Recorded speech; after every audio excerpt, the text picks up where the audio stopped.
অবশেষে প্রকাশ পেল সুপারস্টার শাকিব খানের তুফান সিনেমার টিজার। তুফানের 1 মিনিট 21 সেকেন্ডের টিজার ঝড় তুলেছে সামাজিক যোগাযোগ মাধ্যমে, যেখানে 90 দশকের গ্যাংস্টার শাকিব খানকে দুর্ধর্ষ রূপে দেখা গেছে।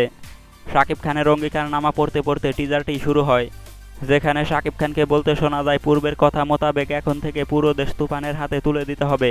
তুফান যা চাইবে তাই করতে পারবে। তুফানকে কোনো কিছুতেই বাধা দেওয়ার এখতিয়ার কেউ রাখিতে পারিবে না। তুফানের ভয়ঙ্কর পরিস্থিতিতেও টিজারে ঠান্ডা মাথার খুনি চঞ্চল চৌধুরীকে এক ঝলক দেখা গেছে।